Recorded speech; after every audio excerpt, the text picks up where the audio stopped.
여러분 책 보셨나 모르겠습니다. 내가 정말 알아야 할 모든 것은 유치원에서 배웠다. 이 책은 약 2천만 부가 팔린 책으로 알려져 있고요. 정말 세계 100여 개국 이상에서 번역이 되고 또 수많은 사람들이 읽힌 아주 귀한 책입니다. 베스트셀러 중에 베스트셀러이죠. 이 책의 내용은 여러분 아시지만 아주 간단합니다. 아주 또 기초적인 것들이에요. 예를 들면 이런 것들입니다. 물건이 있으면 무엇이든지 나누어 가져라. 또 당당하게 살아라. 약한 사람, 힘없는 사람, 남 때리지 마라. 또 물건을 항상 쓰고 제자리에 놓아라. 또 내가 어지럽힌 것은 내가 정리해라. 우리 식으로 말하면 내가 밥 먹은 거 설거지는 네 건 네가 해. 그 말이죠. 또 누구 다른 사람 마음을 아프게 상하게 했으면 미안하다고 말해라. 또 밥 먹기 전에 손 씻어라. 화장실 물은 꼭 내려라. 이런 내용입니다.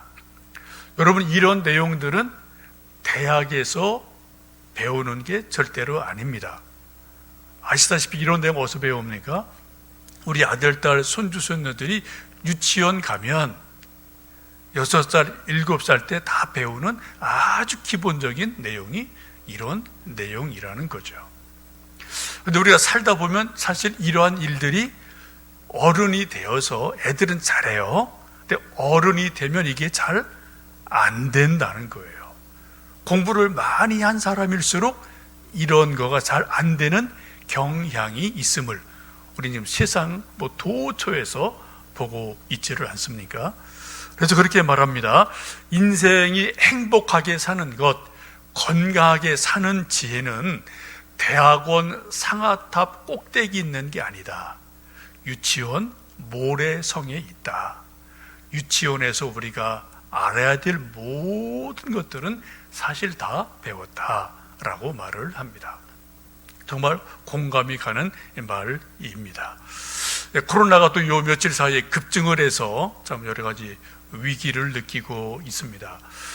여러분, 코로나 방역하는 거 아주 간단해요. 손 자주 닦으면 돼요.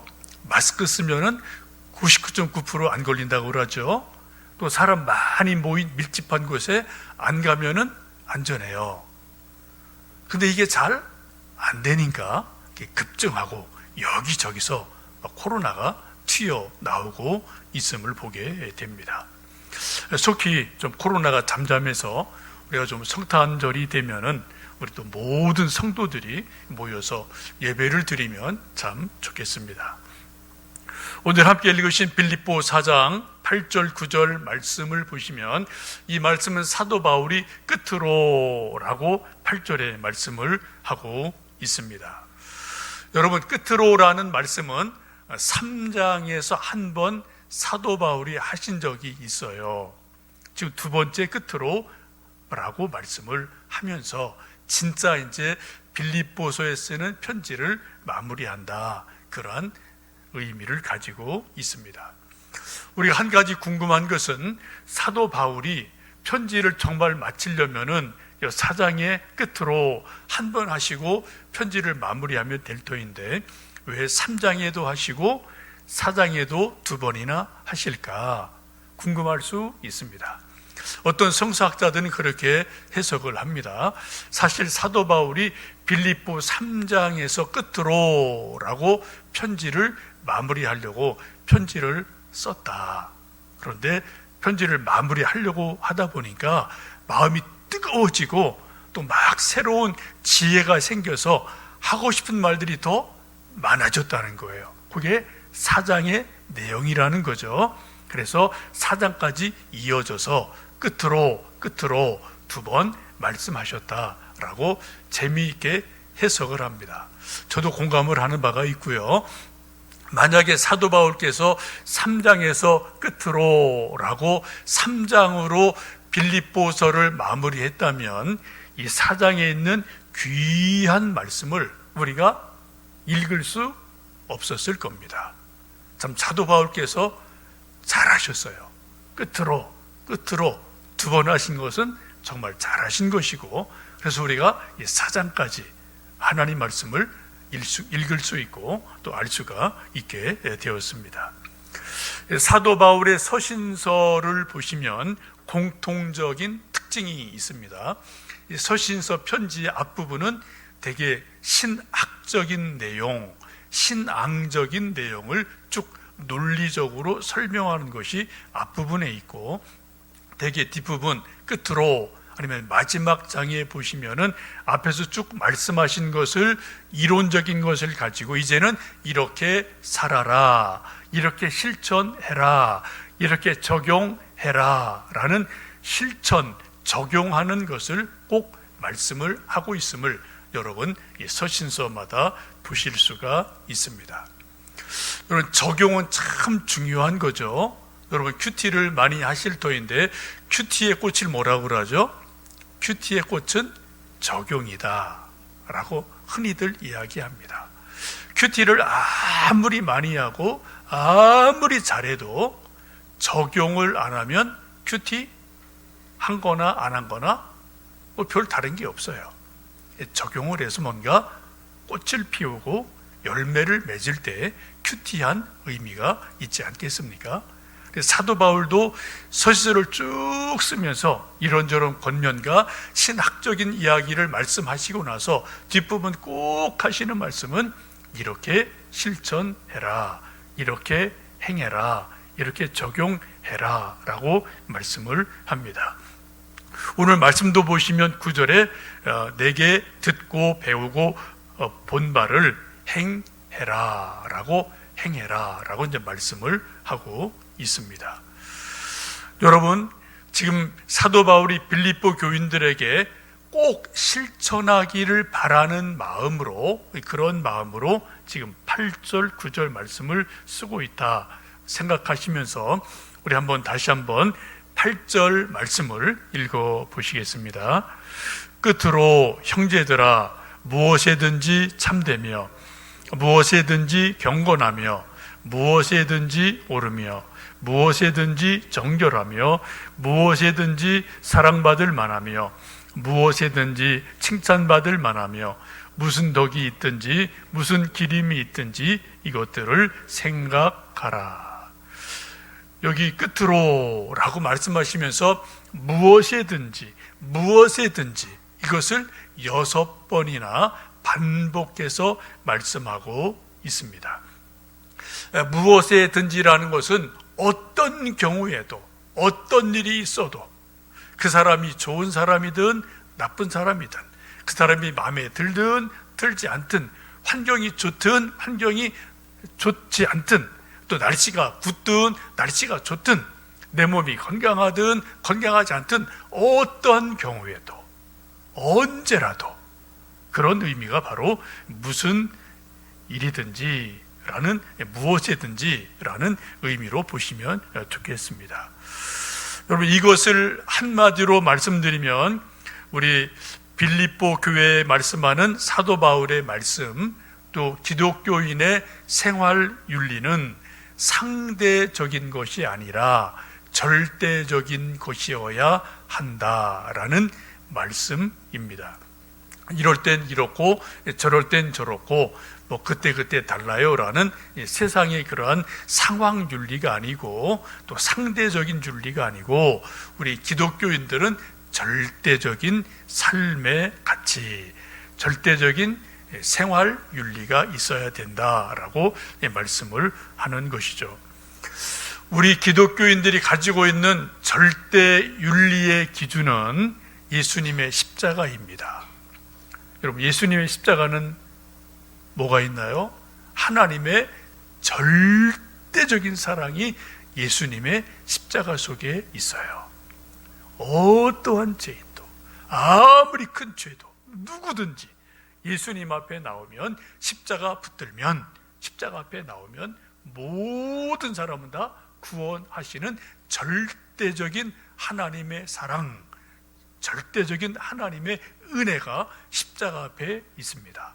우리가 십자가 그런 은혜를 깨달았다면 우리는 세상은 막 흉흉하고 흔들리고 바뀌지만, 우리는 그러나 그런 절대 사랑을 힘입었기 때문에 우리가 절대적인 가치를 가지고 또 생활 윤리로 살아가야 된다라고 말씀을 합니다. 그래 예수님도 이게 참 우리가 어려운 말씀인데요. 원수를 어떻게 해요? 70번씩 7번 용서해라.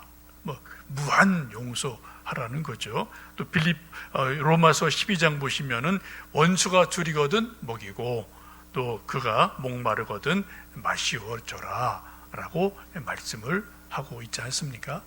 세상에서는 원수가 줄이면은 속에서 뒤에서 박수치고 그죠? 아이고 깨소금 이렇게 하는 게 세상 사람들의 생활이고 또 생각이겠죠. 그러나 우리 믿음의 사람들은 원수일지라도 줄이고 목마르거든 먹여주고 또 도울 것 있으면 도와주고 하라고 말씀을 하고 있습니다.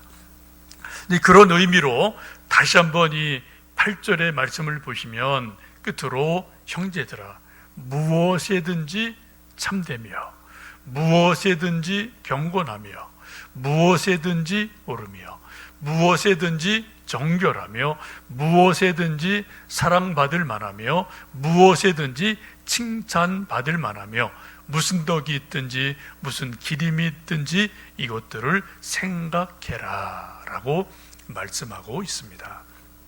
그 한 가지 의미를 여러분 잘 한번 생각해 보시고요. 특별히 여기 5번째 말씀 보시면은 무엇에든지 사랑받을 만하며 라는 말씀이 있어요. 사랑받을 만하며, 사랑하며가 아니고요, 사랑받을 만하다라고 말씀하죠. 그런 사랑의 특징은 뭔가요? give and take이라는 겁니다. 사랑은 우리가 주기도 하고 잘 받기도 하는 게 사랑이에요. 여러분 아시지만 짝사랑, 외사랑은 이거 고달픈 거예요. 힘든 거예요. 괴로운 겁니다. 한쪽이 계속 사랑을 주는데 그쪽에서 안 받아줘요. 계속 튕겨나가요. 그러니까 정말 괴롭잖아요. 우리 젊은이들 연애할 때 혼자 두고 혼자 막 짝사랑하다가 끙끙거리는 일이 가끔 있지 않습니까? 그거 참 괴로운 일이죠. 이런 사랑은 이런 남녀 간의 사랑이든 부모와 자식 간의 사랑이든 성도 간의 사랑이든 사랑은 give and take입니다. 주고 받고 형편 따라 줄 만큼 주는 거고 받을 만큼 받는 거고, 주는 것도 중요하고 또 뭐가 중요하다고요? 그것을 받는 것, 받아들이는 것도 아주 중요합니다. 꼭 이건 물질만이 아니죠. 말일 수 있고 기도일 수 있고 권면일 수 있고 조그만 선물일 수 있고, 그것이 무엇이든지 간에 사랑을 주고 받는 것, 무엇에든지 사랑을 받을 만한 그런 일들이 중요합니다. 여러분 우리 가정에서 부모, 자녀들, 또 성도들, 우리가 세상살이 할 때 서로가 할 수 있는 형편에서 사랑을 주고 또 사랑을 받아들이면서 사랑을 함께 키워가는 거죠. 그죠? 혼자 키우는 거는 한계가 있거든요. 사랑을 서로가 사랑을 키워가는 은혜가 넘치는 이 연말 성탄의 계절 되시면 좋겠습니다. 6번째 보시면은 칭찬받을 만하며 라고 말씀을 해요. 이거를 영어로 보시면은 well spoken이라고 말합니다. 이게 말을 잘 하라는 거예요. 칭찬하는 말을 잘 해주는 것이 참으로 중요하다라고 말씀을 합니다. 우리가 흔히 하는 말처럼 칭찬은 고래도 춤추게 한다라는 책도 있지 않습니까? 정말 그래요. 칭찬을 잘 해주면은 고래도 춤을 추고 또 사자도 웃을 수 있고 하는 것이 칭찬의 힘이 아닌가 싶습니다. 잔소리나 아이들을 꾸짖는 맴매 소리보다는 칭찬이 훨씬 더 힘이 있고 또 사람을 세워주고 격려하고 살리는 힘이 있음을 잘 알고 있습니다. 우리가 미국 사람들을 잘 알지는 못합니다만 제가 알기로는 미국 사람들이 참 잘하는 말, 우리가 또 배워야 될 말 중에 하나가 조그만 일에도 Thank you, sorry. 요 말을 참 잘해요. 그죠? 뭐 길거리에서 어디에서나 저기서나 뭐 하여튼 뭐 조금만 일해도 땡큐 땡큐, 뭐 조금 더 뭐 부딪히고 어떻게 해도 뭐 쏘리 이런 걸 참 잘하거든요. 그런 말 합니다. 미국 가서 땡큐, 쏘리, excuse me 이 세 가지 말만 해도 가서 어디 가서 맞지는 않는다. 뭐 그런 말 흔히들 하지 않습니까? 근데 참 우리나라 사람들은 이게 잘 안 돼요. 땡큐, 고마워요, 또 미안해요. 이게 정말 잘 안 돼요. 저도 잘 안 되고요. 여러분 어떠신지 모르겠습니다. 여러분 정말 자그마한 일에 고맙습니다, 땡큐. 혹시 내가 또 뭐 실수했을 때 쏘리, 미안해, 여러분 이런 말이 잘 되시나요? 참 이게 저도 잘 안 돼요. 한국 사람 참 이게 잘 안 되는 그런 분위기들이 있어서 참 미국 사람들의 이것은 우리가 좀 많이 배웠으면 좋겠다, 그런 생각을 하게 됩니다. 여러분 칭찬은 인간 관계의 윤활유입니다. 그래서 우리가 인간 관계가 잘 돌아가려면 땡큐 혹은 쏘리 이런 말들 우리가 좀 서로 잘 하면은 좋지 않을까 생각을 합니다. 속담에 그런 말이 있죠. 눈치가 있으면 또 말만 잘해도 절간에 가서 새우젓을 얻어먹는다. 그런 속담이 있어요. 말만 잘하는 것, 참 이게 말을 잘하기가 사실은 쉽지 않지만 그런 속담이 있습니다. 여러분 오늘도 우리 좀 예배 드리고, 여러분 가정에서 예배 드리신 우리 가족들, 성도님들, 우리 성도 서로 간에 좀 예배를 마치고 나면은 칭찬 한 가지 두 가지를 꼭 오늘 우리 가족끼리, 부모님이 자녀에게 또 자녀들이 부모님에게 서로 좀 해주시면 좋겠어요. 여러분 칭찬 받을 만하며 라고 말씀하거든요. 칭찬해줘야 되고 또 받을 만한 삶을 살아가기를 주님의 이름으로 축복합니다. 9절을 보시면은 이제 그렇게 또 말씀합니다. 너희는 내게 배우고 받고 듣고 본 바를 행하라. 그리하면 평강의 하나님이 너희와 함께 계시리라. 우리가 인생을 살면서 가장 많이 기도하는 것 중에 하나가, 사모하는 것 중에 하나가 하나님의 평화를 좀 나에게 주세요. 하나님의 평강을 우리 가정에 주세요. 하나님 평강을 우리 애들, 자녀들에게 좀 허락해 주세요. 이런 기도 우리가 얼마나 많이 합니까? 그렇죠? 여러분 우리에게 하나님의 평강이 정말 강물같이 임한다면 우리가 두려울 게 뭐가 있겠습니까? 염려할 게 뭐가 있겠어요? 하나님의 평강이 정말 임하면 하나님이 또 일하시는 일들이 분명히 있거든요. 하나님의 평강이 임하는 놀라운 그 지름길이 뭐라고요? 오늘 9절 말씀 잘 보십시오. 너희는, 빌립보 교인들에게 말하죠, 사도 바울에게 배우고 받고 듣고 본 바를 행해라, 실천해라, 그렇게 살아라, 배우고 듣고 본 바대로 살아라. 그리하면 평강의 하나님이 너희와 함께 하실 거다 라고 약속해요. 우리가 지난주에 제가 6절 7절 말씀에서 그렇게 말씀드렸습니다. 아무것도 염려하지 말고 오직 모든 일에 기도와 간구로 너희 구할 것을 감사함으로 하나님께 아뢰면, 정말 진심으로 기도하면 어떻게 한다고요? 모든 지각에 뛰어난 하나님의 평강이 너희와 함께 하실 거다. 사도 바울이 우리에게 가르쳐 주시는 놀라운 비밀이 있습니다.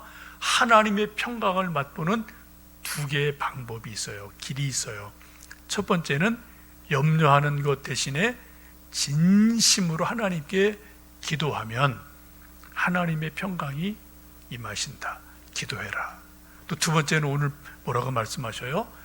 사도 바울을 통해서 배우고 듣고 본 바를 성경 말씀대로 그렇게 행해라, 그렇게 살아라. 그러면 어떻게 한다고요? 순종할 때 하나님의 평강이 임할 거다. 아주 귀한 말씀입니다. 입니다. D.L. 무디라는 아주 유명한 부흥사가 미국에 계셨죠. 그분에게 어떤 분이 이런 질문을 한번 했습니다. 선생님, 목사님, 성경을 읽다가 제가 잘 이해가 안 되고 깨달아지지 않는 부분이 있습니다. 그 어떻게 해야 할까요? 하는 질문을 했습니다.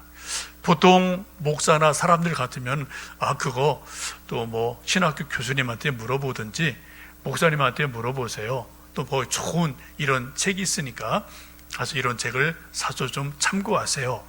근데 이렇게 말하는 것이 보통 답이겠죠. 그런데 D.L. 무디 목사님은 아주 의외의 말씀을 하셨습니다. 성경을 읽다가 깨달아지지 않는다, 이해가 안 된다, 믿어지지 않는다, 그런 부분이 있으면 성경 그대로 두고 바로 바깥에 나가서 전도하십시오. 하다못해 손수레 끌고 가는 사람 있으면 그 사람 뒤에서 좀 밀어주십시오. 그리고 누군가 할 일을 찾아서 이것이든 저것이든 봉사하십시오. 누군가를 도와주십시오. 그리고 전도하십시오. 그리고 다시 와서 성경을 읽으면 성경책이 깨달아질 겁니다. 성경책이 해석이 될 겁니다. 이 성경 말씀이 이해가 될 겁니다. 그런 유명한 말씀을 하셨어요. 여러분, 이 말씀에 동의가 되십니까? 참 귀한 말씀이죠. 우리는 자꾸 신앙생활을 머리로 하려고 그래요. 자꾸 새로운 거 없나? 또 새로운 성경 공부 없나? 또 새로운 신학 이론 없나? 새로운 방법론 없나? 자꾸 우리는 새로운 거를 찾아가요. 여러분, 새로운 건 필요합니다. 그러나 해 아래 새 것이 없어요.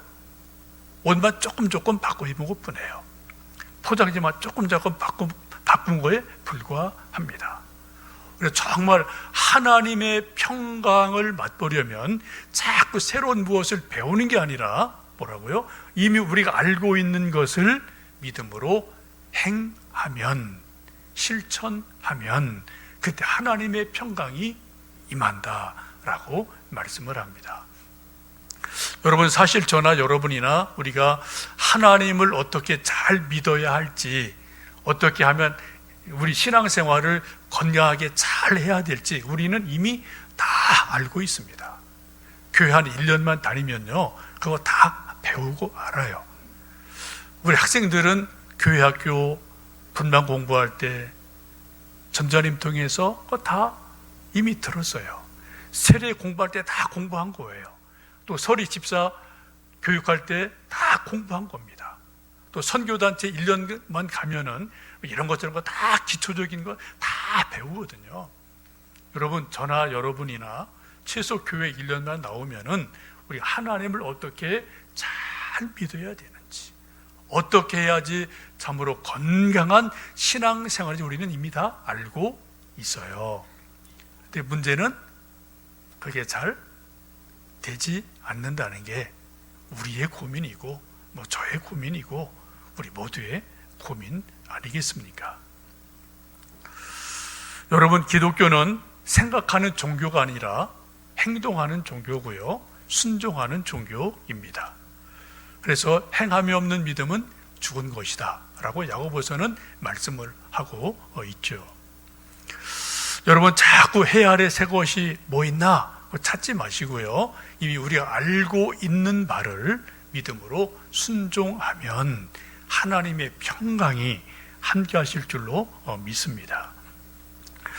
다산 정약용이 이제 천주교를 믿고 이제 이런저런 또 정치적인 상황 속에서 강진으로 18년간 귀양살이를 가게 됩니다. 강진 다산 초당에서 한 15년이 지난 어느 날 50대 중반이 됐을 때 아주 중요한 깨달음을 다산 정약용이 깨닫고 글을 써요. 이런 내용입니다. 내가 궁벽하게 살며 육경 사서에 대하여 여러 해 깊이 연구했다. 이제는 독실하게 실행할 방법을 찾다 보니 오직 소학과 심경이라는 책이 모든 경서 중에서 뛰어난 것이었다. 두 책을 참으로 배워 마음을 침잠시켜 실천하련다. 소학으로는 바깥의 행위를 다스리고 심경으로는 마음의 내부를 다스린다면 아마도 현자가 되는 길이 있으리라 라고 말을 해요. 다산 정약용은 조선 최고의 대학자입니다. 요 다섯 손가락 안에 들 수 있는 분이죠. 그런 대학자가 다산 초당에서 귀양 가서 육경사설을, 유학에 대한 모든 책을 다 섭렵을 해요. 그 책을 하나씩 다 책을 편찬하고 주석을 달고 해석하고 그런 책들을 500여 권을 다 만들어내죠. 육경사설을 15년간 다 연구하고 나서 이 정약용이 깨달은 게 이거예요.